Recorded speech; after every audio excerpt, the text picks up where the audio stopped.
이 시간은 하나님의 말씀 봉독하는 시간입니다. 하나님의 말씀 보겠습니다. 빌립보서 1장입니다. 신약성경 318면에 나와 있습니다. 빌립보서 1장. 빌립보서 1장 1절에서 6절까지 저와 여러분이 한 절씩 교독하겠습니다. 빌립보서 1장 1절에서 6절입니다. 사실인 줄 알고 제가 먼저 읽겠습니다. 그리스도 예수의 종 바울과 디모데는 그리스도 예수 안에서 빌립보에 사는 모든 성도와 또한 감독들과 집사들에게 편지하노니 하나님 우리 아버지와 주 예수 그리스도로부터 은혜와 평강이 너에게 있을지어다. 내가 너희를 생각할 때마다 나의 하나님께 감사하며 간구할 때마다 너희 무리를 위하여 기쁨으로 항상 간구함은 너희가 첫날부터 이제까지 복음을 위한 일에 참여하고 있기 때문이라. 너희 안에서 착한 일을 시작하신 이가 그리스도 예수의 날까지 이루실 줄을 우리는 확신하노라. 아멘.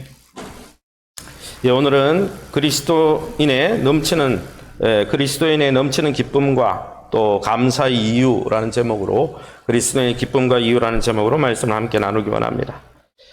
오늘은 특별히 태국 선교 헌신 예배를 드리기 때문에 우리가 오후 예배 때 묵상하고 있는 빌립보서 말씀을 잠깐 보려고 합니다. 이 빌립보 교회는 사도행전 16장에 읽어보면은 사도 바울이 1차 선교행을 끝내고 2차 선교행을 준비하고 있었습니다. 오늘 우리 선교팀처럼 말이죠. 그래서 이미 소아시아 지역에 많은 교회들이 개척되어 있었기 때문에 그 교회를 다시 돌아보기를 원했어요. 그래서 소아시아로 가려고 하니까 성령이 막으셨습니다. 못 가게 했어요. 원래 사도 바울의 계획은 소아시아에 가서 다시 믿음의 형제를 세우는 거였지만 성령님의 계획은 달랐다는 거예요. 그래서 여러분 선교팀이 잘 운영이 되려면 성령이 무엇을 이야기하시는지 항상 들어야 되죠. 그래서 하나님께서 어디로 가게 하느냐 보니까 마게도냐, 요즘으로 이야기하면 유럽으로 건너가게 된 거죠. 왜요? 하나님이 그쪽으로 떠미신 거예요. 원래 사도 바울의 계획은 소아시아로 가는 건데 유럽으로 가게 된 거예요. 원래 계획과 다르죠. 낙심할 수 있죠. 그러나 사도 바울은 낙심하지 않았습니다. 왜냐하면 6절에 나오는 대로 우리 안에서 착한 일을 시작하신 이가 그리스도 예수의 날까지 하나님의 방법대로 하나님이 이루실 것을 믿었기 때문에 유럽으로 인도하시는 성령의 인도를 받았습니다. 그런데 유럽의 첫 도시가 어디였습니까? 빌립보였습니다. 빌립보에서 사역이 잘 풀렸습니까? 아닙니다. 감옥에 갇혔어요. 사도행전 16장에 나오죠. 바울과 실라가 감옥에 갇혀서 찬송과 예배했더니 옥문이 열리고 이렇게 했죠. 소아시아에 원래 선교를 하려고 했던 계획도 접히고 또 빌립보 갔더니 하나님이 내가 원하는 계획 사역의 환경대로 인도하신 게 아니라 감옥으로 인도하셨어요. 그러나 하나님은 하나님의 방법대로 일하시더라는 거죠. 이처럼 바울은 이 빌립보 교회에 복음을 전했습니다. 하나님의 기적적인 역사로 소아시아의 선교길이 막히고 비록 유럽으로 자기의 계획과는 달랐지만 유럽으로 인도하시고 또 평상시에 아주 일상적인 삶이 아니라 감옥에 갇히는 일이 있었지만 하나님은 그 모든 일들을 통해 빌립보 교회를 세우시더라는 거죠. 그런데 그 빌립보 교회가 어땠습니까? 10년 동안 사도 바울의 사역을 잘 도왔다는 거예요. 그래서 이 빌립보서는 개인적인 편지입니다. 어떤 편지입니까? 에베소서와는 달리 에베소서는 다른 교회에 돌아가면서 회람용으로 쓰여졌지만은, 교리적으로 쓰여졌지만은, 빌립보서는 빌립보 성도들이 너무 이 사도 바울에게 협력을 잘했기 때문에 개인적인 감사 편지로 쓴 것이죠. 빌립보 교회는 사도 바울에게 큰 힘이 되는 교회였습니다. 바울에게 큰 기쁨을 안겨주는 교회였습니다. 그래서 빌립보 교회를 향한 사랑과 애정을 사도 바울은 이 빌립보서에서 계속 표현하고 있습니다. 더불어서 10년이 지났습니다. 10년이 지났는데 어떻습니까? 사도 바울이 또 로마 감옥에 갇힌 거예요. 로마 감옥에 갇혀서 재판을 기다리고 있는데 빌립보 교인들이 멀리 수천 킬로 떨어져 있는 로마의 감옥에 갇힌 사도 바울을 염려했겠죠. 그럴 때 뭐라고 이야기합니까? 예전에 너희를 개척할 때도 빌립보 감옥에 있을 때 염려의 상황이었지만은 하나님이 착한 일을 시작하신 하나님이 그리스도 예수의 날까지 하나님이 역사하시잖아. 염려하지 마. 나는 로마 감옥에 갇혀있지만 여전히 기쁘다. 그 이야기를 하고 있는 것입니다. 그러면 사도 바울을 포함한 모든 성도들이 가진 이 넘치는 기쁨과 감사의 이유는 무엇입니까? 감옥에 갇혔는데 어떻게 기뻐할 수 있습니까? 10년 동안 사도 바울이 떠나 있었는데 공속으로, 물론 지역의 지도자는, 로컬 지도자는 있었겠지만 사도 바울이 돌보지 못했는데, 빌립보 교회 안에도 문제가 있었는데 어떻게 기뻐할 수 있었습니까? 첫 번째는 우리가 신자들이 누리는 이 넘치는 기쁨과 감사의 이유는 예수님을 통해서 받은 하나님의 넘치는 사랑 때문에 우리가 어떤 형편에 처하든지 기뻐하고 감사할 수 있다는 것입니다. 할렐루야. 이 빌립보서 1장 1, 2절을 우리 함께 읽어보겠습니다. 그리스도 예수의 종 바울과 디모데는 그리스도 예수 안에서 빌립보에 사는 모든 성도와 또한 감독들과 집사들에게 편지하노니, 하나님 우리 아버지와 우리 주 예수 그리스도로부터 은혜와 평강이 너에게 있을지어다. 아멘. 이 본문에 보면 사도 바울은 은혜와 평강으로 인사하고 있습니다. 이 은혜와 평강은 사도 바울이 주로 쓰는 인사법이죠. 새로운 인사가 아닙니다. 이 은혜와 평강이라는 단어를 통해서 믿는 신자들이 이미 가진 것이 무엇인지, 우리가 믿는 하나님의 백성이 가진 게 뭔지 그것을 상기시키면서 안부 인사를 하고 있는 거죠. 은혜와 평강이라는 단어 안에는 하나님의 사랑이 내포되어 있습니다. 하나님의 친밀한 관계가 내포되어 있는 거죠. 세상은 권력이 중요하다고 이야기하고 재물이 중요하다 이야기하지만 하나님은 우리에게 은혜와 평강이 더 중요하다고 말씀하십니다. 할렐루야. 하나님의 은혜와 평강은 하나님이 우리와 소통하는 하나님의 방식입니다. 할렐루야. 그러기에 하나님 앞에 감사하시기 바랍니다. 하나님은 지금도 하나님의 사랑, 복음에 우호적이지 않은 깨진 이 세상에 하나님의 사랑을 베푸시기 때문입니다. 더불어서 우리가 매일 생활의 압박과 스트레스를 받는 우리에게 예수 그리스도 안에서 우리에게 평강을 주시기 때문입니다. 할렐루야. 그러면 여러분, 하나님으로부터 오는 은혜와 평강, 이것 때문에 사도 바울이 기쁘고 성도들이 기뻐했던 이유인데, 은혜와 평강은 도대체 어떤 의미입니까? 먼저 이 은혜라는 단어는 우리의 약점과 실패와 실수에도 불구하고 그런 약한 모습까지 수용해주고 공감해주는 사랑을 은혜라고 이야기합니다. 단순히 공감만 해주는 게 아니고, 정말 네가 실패했구나, 실수했구나, 그러나 잘할 수 있어, 이렇게 공감해주는데 그치지 않고, 이 은혜라는 단어는 그 약점과 실패로 벗어나서, 그 약점으로부터 벗어나서 새로운 삶을 살 수 있도록 도와주는 게 하나님의 은혜라는 아가페 사랑입니다. 할렐루야. 여러분, 마약 환자가 있다고 생각해 보세요. 마약에 중독된 환자를 그저 공감해 준다고 그게 여러분 사랑일까요? 마약에 중독된 환자, 나름대로 마약을 한 이유가 있겠지, 공감해주고 이해해주고, 그래서 마약 중독된 삶을 계속 유지할 수 있도록 그냥 마약을 계속 공급해주는 게 사랑일까요? 그건 사랑이 아니죠. 그래서 단순한 공감은 사랑이 아닙니다. 하나님은 우리가 죄악에 빠져서 죄에 중독된 채로 스스로 멸망에 가는, 그래서 우리의 삶 속에 일어나는 죄와 실수와 실패로 얼룩진 우리의 인생을 공감해 주시면서 불쌍히 여겨 주셨습니다. 할렐루야. 그러나 우리의 상황을 불쌍히 여겨 주실 뿐 아니라 그 무너진 삶에서 벗어날 수 있도록 예수님을 보내어서 우리가 그 삶에서 회복될 수 있는 회복 비용을 지불해 주셨다는 거예요. 2절 말씀에 예수라는 뜻이 뭡니까? 오늘 성경에 읽어보면 사도 바울이 아주 정확하게 이야기하고 있습니다. 주 예수 그리스도로부터 은혜와 평강이 주어진다고 했는데, 예수가 무슨 뜻입니까? 자기 백성을 저희 죄와 허물과 연약함에서 끄집어내서 건져주는 분이라는 뜻이 이 예수라는 뜻입니다. 여러분, 십자가 위에서 죄에 중독된 채, 정말 죄에 중독된 채 죄를 주인으로 섬기면서 파멸의 길로 가고 있는 우리를 위해서 대신 죽으심으로 우리를 죄와 실수와 연약함에서 끄집어내 주셨다는 거예요. 이런 하나님의 사랑을 수용하고 받아들이기를 원하는 자에게 성령을 부어주시고 성령 안에서 건강하고 복된 삶으로 회복될 수 있도록 하나님께서 은혜를 주시는 그 사랑이 바로 아가페 사랑이자 하나님의 은혜라는 것입니다. 여러분, 이렇게 하나님의 사랑을 수용하고 하나님의 손길을 수용하려고 하면 하나님이 우리를 재창조해 주시고 다시 태어나게 하시고 새로운 삶을 살 수 있도록 우리에게 성령의 능력을 부어주시는 것이죠. 저와 여러분이 이러한 날마다 주님의 넘치는 사랑을 받아 누리시길 바랍니다. 그런데 이런 사랑은 그냥 하나님이 사랑해 주니까 그냥 받아 누리겠지가 않아요. 여러분, 하나님의 사랑을 받아 누리려면 한번 따라합니다. 먼저 하나님과의 관계를 회복해야 합니다. 그래서 여러분, 사도 바울은 예수로부터 은혜와 평강이라고 말하지 않았어요. 그 예수를 주와 그리스도로 인정하는 자들, 주 예수 그리스도로부터 은혜와 평강이 나온다라고 말씀한 것입니다. 할렐루야.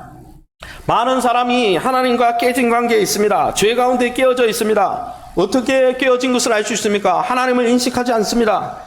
하나님을 투명인간처럼 취급합니다. 하나님을 별로 갈망하거나 사모하지도 않습니다. 성경이 말하는 죄의 실체는 도덕적인 죄가 아닙니다.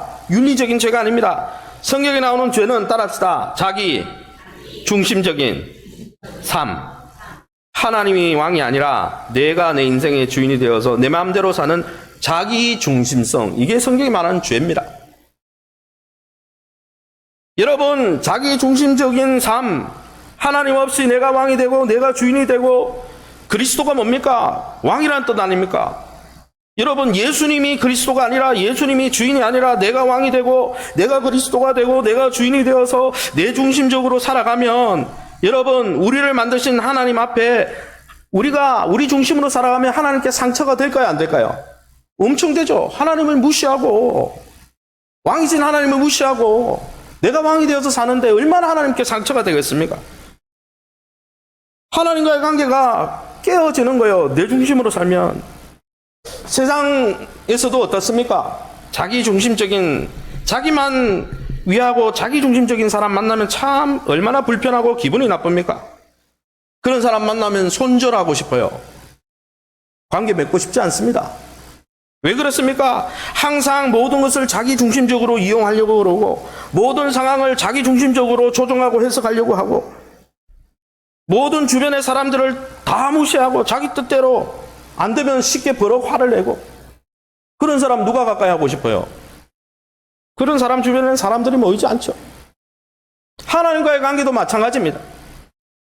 나만을 위해서 자기 중심적으로 살면요, 하나님과의 관계가 좋게 유지될 수가 없어요. 하나님과의 관계가 좋게 유지될 수 없으면 어떻게 됩니까? 하나님과의 관계에서 오는 넉넉한 사랑도 받아 누리지 못하는 거예요. 내가 내 삶 속에서 하나님을 인정하지도 존중하지도 않는데 하나님의 사랑을 어떻게 기대할 수 있겠습니까? 하나님 자체를 인정 안 하는데. 그건 어불성설이에요.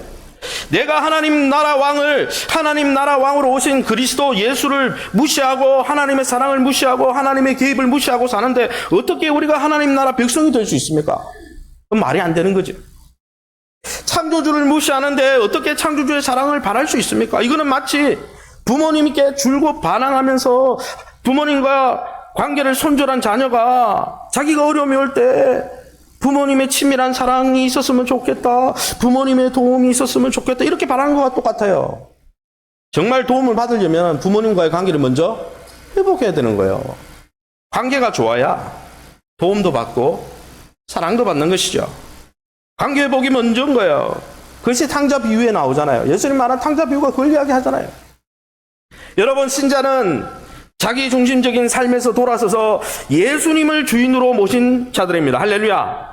이제는 내가 주인이 아니고 내 중심으로, 자기 중심으로 살지 않고 하나님 중심으로 살고 이웃을 사랑하면서 이타적으로 살고 그렇게 살기로 작정한 사람들이 신자예요. 할렐루야. 여러분, 그러므로 여러분, 우리가 하나님의 이 풍성한 사랑을 경험하려면 예수님을 주인으로 모셔야 돼요. 목사님, 내가 계속 주인 되면 안 됩니까? 원래 하나님이 원래 우리의 주인이셨어요. 왕이셨어요. 원래 그분의 자리예요. 그래서 그분의 자리에 넘겨드리는 것이죠. 예수님을 내 삶의 주인으로, 나의 왕으로 모셔드릴 때 하나님 나라 백성이요 자녀가 될 수 있습니다. 자기 중심적으로 살아가는 우리의 죄값을 지불하기 위해서 십자가 지신 예수님을 믿고 이제는 자기 중심적인 삶에서 돌아서서 예수님이 이끌어 주신 대로 이제는 자기 중심적인 삶에서 탈피하겠다, 예수님을 나의 주인으로 나의 왕으로 모시겠다 고백하는 것이죠. 그렇게 고백할 때 하나님과의 관계가 회복되어지고 하나님의 무한한 사랑이 부어지는 것입니다. 할렐루야. 그러면 여러분, 우리를 있는 모습 그대로 수용해 주시고 죄와 연약함으로부터 건져주시는 예수님을 나의 주, 나의 왕으로 모시면 어떻게 될까요? 왜 제가 이 설교를 합니까? 성교가 뭔데요? 자기 중심적인 삶을 살아가는 사람들에게 하나님의 왕으로 예수님을 주인으로 모시게 하는 거잖아요. 여러분, 우리가 우리를 끝없이 용서해 주시는 예수님을 나의 왕으로, 나의 주인으로 모시면 더 이상 자기 중심적으로 살지 않고 예수님 중심으로 살기로 작정하고 예수님을 모시면 어떤 일이 일어날까요? 여러분, 예수를 우리의 삶의 주인으로 모시면 평강이 임합니다. 예수의 은혜를 받아들이면 평강이 임하는 거예요. 할렐루야. 이 성경에 은혜와 평강이 나오잖아요. 은혜를 받아들이고 하나님의 사랑을 받아들여서 예수님을 주와 그리스도로 인정하고 영접할 때 평강이 오는 거예요. 이 평강이라는 단어는 많은 분들이 오해하죠. 많은 사람들이 평강을 마음의 평온함이다 이렇게 생각합니다. 그거는 잘못 번역한 거예요. 에이레네나 샬롬이라는 단어에는 마음의 평강이라는 뜻은 없습니다. 이 평강은 무슨 뜻이냐? 갈등이 없는 화목하고 화평한 좋은 관계를 이야기합니다. 그래서 평강을 정확하게 해서면 평화, 화평, 화목이라고 번역해야 됩니다. 무슨 말입니까?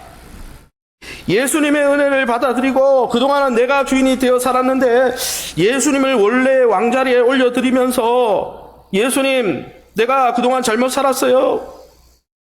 예수님이 주인이 맞습니다. 예수님이 왕이 맞습니다. 그렇게 되길 원합니다. 그렇게 고백할 때 어떤 일이 일어납니까? 우리에게 화목한 관계가 만들어진다는 거죠. 그 화목한 관계가 어디 나옵니까? 2절 말씀에 하나님 우리 아버지라고 표현했습니다. 하나님이 우리 아버지가 되시는 것이죠. 여러분, 그 전에 예수의 은혜를 받아들이지 않고 예수님을 주인으로 영접하지 않고 내가 주인이 되어 살 때는 하나님의 평생 영원한 하나님의 원수였습니다. 하나님의 진노의 대상이었습니다. 그러나 예수의 은혜를 받아들일 때, 예수님의 인생의 주인으로 모실 때 하나님이 우리 아버지가 된다는 말은 우리가 하나님의 사랑받는 자녀의 위치에 서게 된다는 것이죠. 하나님과 기쁨과 즐거움으로 교제하는 존재로 변화되어진다는 것입니다. 이 일을 위해서 예수님이 십자가에서 희생하신 것입니다. 할렐루야. 여러분, 우리 하나님은 거지를 불쌍히 여겨서 푼돈 몇 푼 지어주는 그런 분이 아니고 거지 같은 우리의 인생을 씻겨서 왕의 식탁에 참여하는 왕자로 입양해 주시는 분이라는 거죠. 이것이 바로 하나님의 사랑과 은혜입니다. 그런데 여러분, 이런 있는 그대로 공감해 주시고 우리가 죄가 있고 허물이 있고 자기중심적으로 살면서 하나님을 마음 아프게 한 죄악이 있지만은 그 허물을 긍휼히 여기시고 수용해 주시는 그 하나님의 사랑, 또 하나님의 자녀라는 이 신분과 친밀함은 예수님으로부터만 온다는 거예요. 여러분, 그 사랑의 결과로 우리는 하나님을 아버지라 부르고 화평을 누립니다. 예수님을 통해 무조건적인 사랑을 받고 용서를 경험하면서 영원한 내 편, 영원한 내 지지자를 얻게 되는 거죠. 하나님이 영원한 내 편이 되시는 것이죠. 하나님을 아버지라 부르는 자격과 신분을 가지고 품격 있는 삶을 살게 되는 것이죠. 영원한 내 편, 영원한 나의 회복자, 지지자를 만나 품격 있는 세상과 전혀 다른 그러한 삶을 사는 것이 진짜 성경이 말하는 행복이라는 것입니다. 사도 바울은 그래서 행복했던 것이죠. 옥에 갇혀 있었지만은, 자기가 복음을 전하면서 많은 오해를 받고 있었지만은, 자신이 하나님의 자녀가 되고 하나님의 넘치는 사랑을 받고 있다는 그 사실 때문에 감격하고 기뻐했던 것입니다. 그러나 여러분, 반대로 어떻습니까? 우리가 하나님과의 관계를 끊고 지금처럼 내가 중심이 되어서 자기 중심적인 삶을 살면 삶 자체가 불행입니다. 하나님의 은혜, 무조건적인 사랑을 거부하면요, 영원한 내 편이 없어 인생 자체가 불행합니다. 약점을 공감해주고 실패를 공감해주며 일어날 수 있도록 도와주는 전폭적인 사랑을 받지 못하면, 내가 실수했음에도 불구하고 하나님이 용서해 주시고 사랑해 주시는 그런 경험이 없으면, 내가 내 못난 모습이 드러나면요, 나를 용납할 수가 없어요. 나를 용납할 수 없으면 어떻게 되는지 아세요? 하나님의 사랑을 받고 나의 실수에도 불구하고 나 자신을 사랑하고 용서할 수 없으면 어떤 일이 나는지 아십니까? 남의 실수를 보면 절대 용서할 수 없습니다. 그러면서 모든 관계를 깨뜨리며 살게 되겠죠. 세상 사람들은 행복이라는 단어를 흔히 상상 속에서 찾습니다. 성탄절 아침에 선물을 뜯어보면서 그것이 행복이라고 떠올리죠. 세상 사람들은 행복이라는 이 단어를 생각할 때 사랑하는 사람과 손을 잡고 데이트를 하는 장면을 떠올립니다. 또 세상 사람들은 행복이란 이 기쁨이란 단어를 생각할 때 가장 좋아하는 방식으로 생일 축하를 받을 때 행복하다 생각합니다. 또 어떤 분들은 이국적인 곳에서 휴가를 보낼 때 행복하다고 느끼겠죠. 이처럼 우리는 손에 잡히지 않는 이런 이상을 쫓아다니면서 행복을 경험하려고 합니다. 사랑하는 성도 여러분, 만일 모든 일이 내 뜻대로 잘 되고 내가 원하는 바를 얻을 때만 행복하다면 여러분, 우리가 지금 관심 갖고 있는 인생의 장난감이 녹슬게 되고 내가 사랑하는 사람이 죽게 되고 건강이 나빠지고 돈이 사라지고 인생의 파티가 끝난다면 우리는 어떻게 기뻐할 수 있을까요? 그러기에 여러분, 사실 진짜 기쁨과 행복은 우리에게 어떤 환경이 있느냐 거기에 걸린 것이 아니라 우리 안에서 일어나는 일에 달려 있습니다. 우리가 하나님의 영원한 사랑을 받아들이고 하나님의 자녀가 되어서 매일매일 하나님의 사랑을 받고 살면 때로는 감옥 같은 상황일지라도 때로는 경제적으로 어려울지라도 우리는 성령 안에서 행복할 수 있는 것입니다. 그러게 사랑하는 성도 여러분, 세상의 조건을 쫓아다니지 말고, 세상은 말하죠. 돈이 있으면 행복하다, 권력이 있으면 행복하다, 명예가 있으면 행복하다, 쾌락이 있으면 행복하다. 그러나 솔로몬의 고백을 들어보세요. 솔로몬이 뭐라고 이야기했습니까? 전도서 이렇게 말씀하고 있습니다. 제가 읽어보겠습니다. 헛되니 모든 것이 헛되도다. 너는 청년의 때에 너의 창조주를 기억하라. 곧 공고한 날이 이르기 전에 나는 아무 낙이 없다고 할 해들이 가깝기 전에 그리하라. 사도 바울은 예수님을 섬기면서 극심한 가난에도 처해봤고 풍부한 부함에도 처해봤습니다. 지금은 감옥 속에서 편지를 쓰고 있어요. 그는 환경 때문에 기뻐한 것이 아니고 예수님 때문에 받은 하나님의 사랑, 그 은혜 때문에 또 하나님을 아버지라 부르는 그 화목한 관계 때문에 지금 기뻐하고 있다는 것입니다. 그러기에 사랑하는 성도 여러분, 세상이 줄 수 없는 곳에서 바랑스를 찾지 말고 예수 그리스도 안에서 내가 주인이 아니라 하나님이 주인이라고 고백하면서 하나님이 주시는 그 무조건적인 사랑과 하나님과의 그 친밀하고 화목한 관계를 누리며 진짜 행복을 누리시기를 예수님 이름으로 축원합니다. 그러면 여러분, 하나님 우리 아버지와 주 예수 그리스도로부터 이런 한없는 수용적인 사랑과 친밀함을 누리는 하나님의 백성은 어떤 삶을 살아가게 될까요? 두 번째 우리가 알 수 있는 것은 하나님의 넘치는 사랑을 경험하면 그 사랑을 나누는 하나님 나라 복음사역에 동참하게 된다는 거예요. 여러분, 성경에 이렇게 말씀되어 있죠. 빌립보서 1장 4절, 5절, 7절 쉬운 성경으로 우리가 함께 읽어보겠습니다. 또한 늘 기쁨으로 여러분 모두를 위해 기도하고 있습니다. 5절, 여러분은 제가 복음을 전할 때 늘 도움을 베풀어 주었습니다. 그것은 여러분이 복음을 들은 그날부터 오늘 이 순간까지도 그러합니다. 여러분을 이처럼 생각하는 것은 당연합니다. 여러분은 제 마음속에 늘 살아 있습니다. 내가 감옥에 있을 때나 복음을 지키고 진리의 말씀을 전파하는 그 모든 시간에 여러분은 하나님의 은혜 안에서 나와 함께 있어 주었습니다. 아멘. 사도 바울은 먼저 나는 하나님의 자녀가 되고 하나님의 무한한 사랑을 받고 내가 실수덩어지만 하나님이 그 실수를 용납해 주시고 이제는 실수와 실패하는 사람이 아니라 하나님의 아버지라 부르는 자녀가 되었다. 이 사랑을 매일매일 경험하면서 환경이 어떠하든지 기뻐했죠. 그뿐 아니라 오늘 성경 읽어보면 사도 바울이 기뻐했던 두 번째 이유가 나오는데 그 두 번째 이유는 무엇 때문이었습니까? 빌립보 성도들의 섬김과 헌신 때문에 기뻐했다는 것입니다. 사실 빌립보 신자들은 10년 전에 사도 바울을 만났죠. 아까 말씀드린 대로 유럽에 소아시라로 가려고 했는데 전도문이 다 막혔어요. 그래서 왜 이러지? 그런데 유럽으로 하나님 문을 여셨죠. 문을 열어서 처음 들어가는 도시가 빌립보였어요. 빌립보 가서 사역이 왕성하게 긍정적으로 일어난 게 아니었어요. 감옥에 들어가자마자 갇혔어요. 다 막힌 것 같았죠. 다 내 계획은 다 끝난 것 같았죠. 그러나 우리 안에서 착한 일을 시작하신 하나님께서 그리스도 예수의 날까지 하나님이 이루실 걸 믿고 있었기 때문에 바울과 실라는 감옥 안에서도 기뻐했죠. 기뻐할 때 옥문이 열리고 하나님의 역사가 일어난 것입니다. 그런데 여러분, 이 10년 전에 이렇게 바울과 바울의 동료인 디모데가 2차 전도하는 중에 빌립보 교회 여러분 감옥에 있을 때 옥에서 일어난 그 사건을 통해 빌립보 교회가 세워졌고 그때 예수 생명, 예수 사랑, 하나님의 아가페 사랑에서 복음에 대해서 처음 들었습니다. 그런데 바울에게 복음을 처음 들은 빌립보 신자들이 10년 동안이나 하나님이 원하는 사역에 바울의 사역이 왕성하게 일어날 수 있도록 협력했다는 거예요. 5절 말씀을 보시기 바랍니다. 이렇게 돼 있죠. 5절에 뭐라고 돼 있습니까? 왜 기뻐하고 있습니까? 밑줄 친 부분을 제가 읽어보겠습니다. 또한 늘 기쁨으로 기도하고 있는데 왜 늘 기쁨으로 기도한다고 말합니까? 늘 도움을 베풀어 주었습니다. 그것은 여러분이 복음을 들은 그날부터 오늘 이 순간 10년째죠. 10년에 이르기까지 계속 협력하고 있다는 거예요. 그 협력의 내용을 7절에서 이야기합니다. 어떻게 이야기합니까? 내가 감옥에 있을 때나, 사도 바울이 감옥에 자주 갇혔죠. 감옥에 있을 때마다 돌아봤어요. 빌립보 성도들이. 복음을 지키고 진리의 말씀을 전파하고 양육하고 훈련하는 그 모든 시간에, 다른 교회에서 사역하는 그 모든 시간에 사도 바울이 하나님의 사랑을 받고 그 사랑을 전하는 사람인 줄 알고 함께 있어줬다는 거예요. 함께 지지해줬다는 거예요.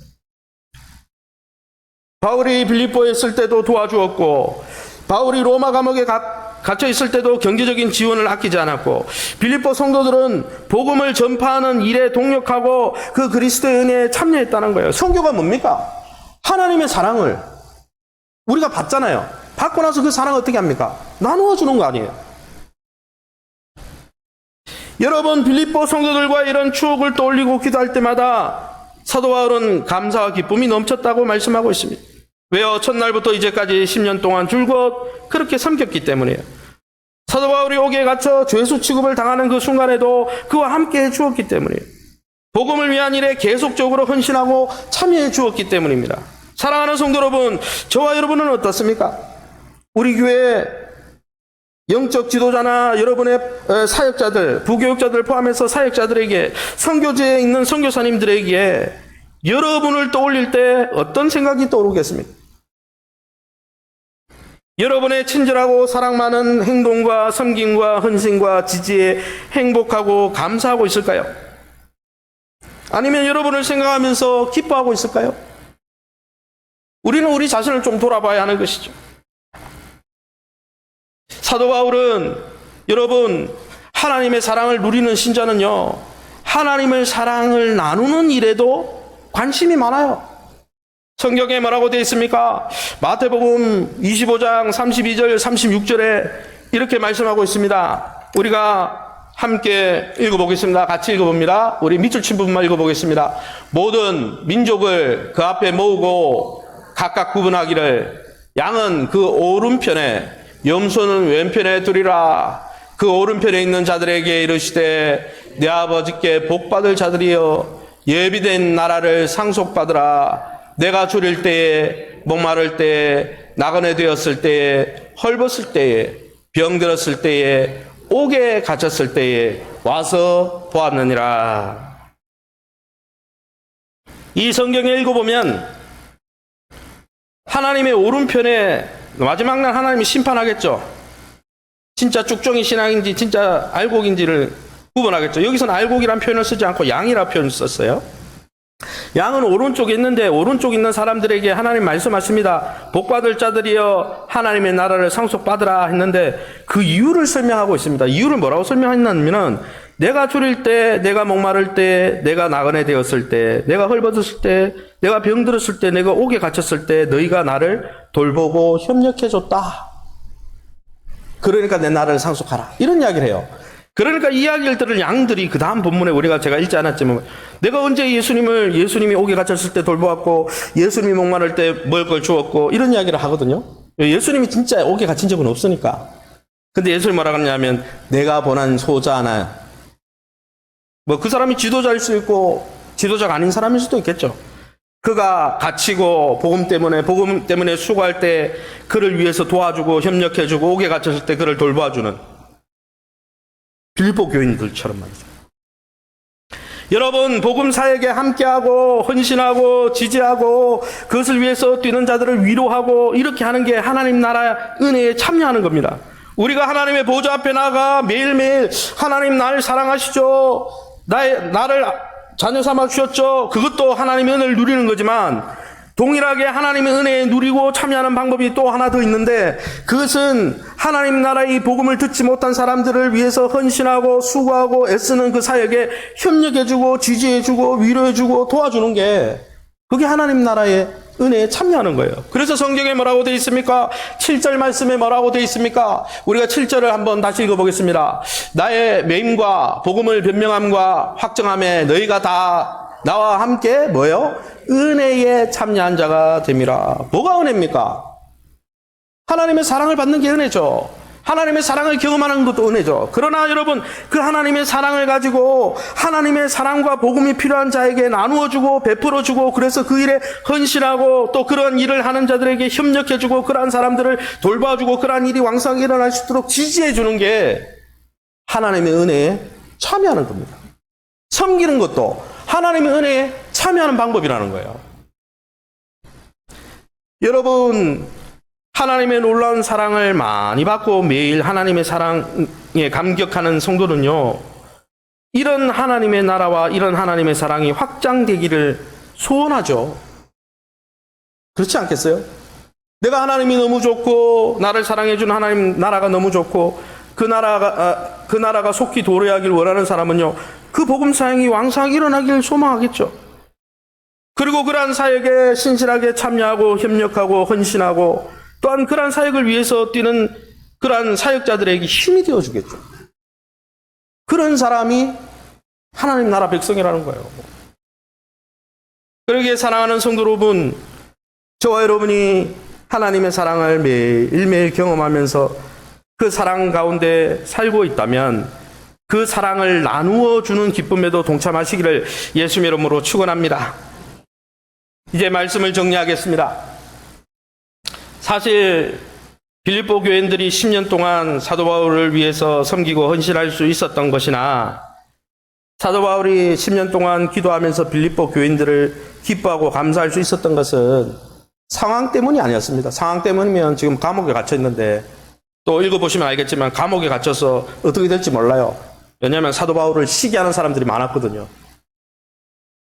그런데 어떻게 빌립보 교인들이 10년이나 사역을 함께 할 수 있고 사도 바울은 옥에 갇혔는데도 감사하고 기뻐할 수 있었습니까? 그 이유를 빌립보서 1장 8절 9절에서 말씀하고 있습니다. 이 말씀 읽고 정리하려고 합니다. 우리 함께 읽어보겠습니다. 밑줄 친 부분 읽어보겠습니다. 예수 그리스도의 사랑으로 여러분 모두를 사랑합니다. 여러분을 위해 기도합니다. 여러분의 사랑이 나날이 커지기를. 아멘. 이 성경에 읽어보면 빌립보 성도들이 계속 헌신할 수 있도록 사도 바울은 물질을 더해달라, 성도들이 세상에서 형통하게 해달라, 그렇게 기도하지 않고 뭐라고 기도합니까? 너희의 사랑이 더 커지길 원한다. 왜요?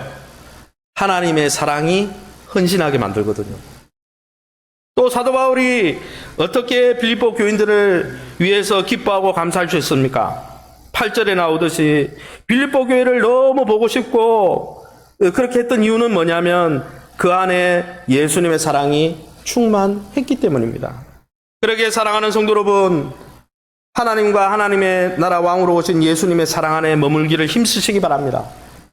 우리가 사랑이 충만하지 않으면 나 자신도 용납하지 못하고, 나 자신을 용납 못하면 어떻게 됩니까? 내 마음에 안 드는, 사실 세상 사람 보면 다 내 마음에 안 들죠. 내가 중심이면, 내가 기준이면 나하고 다 다른 사람들인데 어떻게 내 마음에 들겠어요? 나를 용납하지 못하고, 나를 수용하지 못하고, 나의 연약함을 수용하지 못하면 다른 사람을 수용하지 못하고, 그거는 아가페 사랑 가운데 있을 때만 가능합니다. 하나님께 사랑을 받을 때만은 나 자신을 수용할 수 있고, 그런 나 자신을 수용해서 마음의 여유가 있을 때 다른 사람을 수용할 수 있고, 다른 사람을 내 마음의 여유가 있을 때, 간장종지 같은 마음이 아니라 넓은 하나님의 사랑, 바다와 같은 사랑을 경험할 때 다른 사람을 도와줄 수 있고 배려해 줄 수 있고 협력할 수 있는 거예요. 선교지에 가보면요, 많이 싸웁니다. 왜 싸우는지 아세요? 서로 다르니까. 그래서 여러분, 선교팀이 분열돼가지고 무너지는 경우도 많아요. 또 선교 환경을 갔는데 우리가 생각하지 않았던 상황이 벌어질 때도 있어요. 그런 상황과 환경을 바라보면요, 우리의 마음이 힘든 거예요. 우리가 사역을 온전히 할 수가 없는 거예요. 그럴 때 어떻게 해야 됩니까?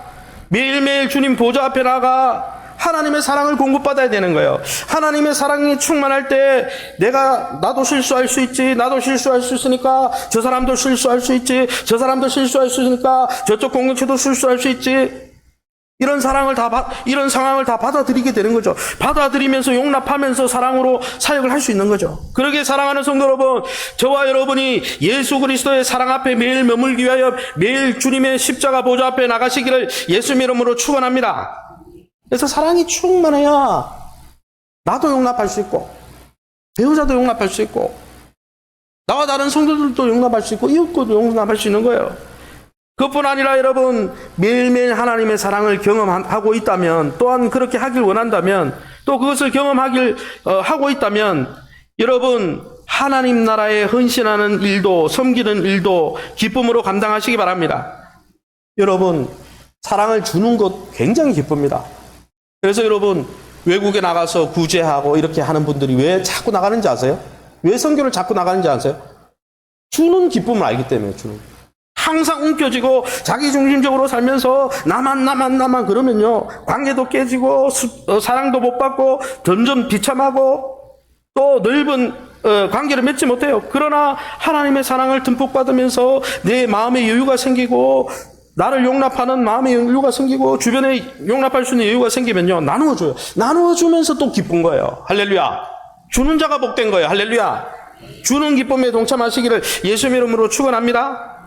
그래서 우리 교회가 날마다 하나님의 사랑으로 충만하고 그 사랑을 나누어주면서 하나님의 사랑을 또 경험하는 복된 이번 태국 선교팀 또 우리 교회가 될 수 있기를 예수님 이름으로 축원합니다.